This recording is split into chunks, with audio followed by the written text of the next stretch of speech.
Friends, এই যে বাড়িটা দেখছেন আপনারা, সেটা হচ্ছে 200 বছরের পুরনো গা চমচমে ভৌতিক এক বাড়ি।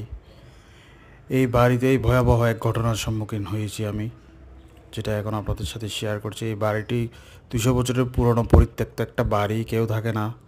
কিন্তু আমি যখন এই দরজার কাছে গিয়ে, জানলার কাছে গিয়ে কান পাতলাম, দেখলাম মানুষের প্রচণ্ড সজোরে এক মেয়ে কণ্ঠে হাসির আওয়াজ, আর মানুষের হাঁটার পায়ের আওয়াজও শুনেছিলাম। প্রচণ্ড ভয় পেয়েছিলাম, ভয়ে একরকম মূর্ছা যাওয়ার মতো অবস্থা হয়েছিল আমার।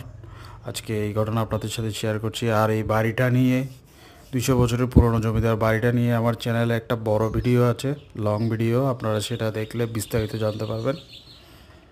ভালো লাগলে লাইক কমেন্ট দেবেন। ধন্যবাদ।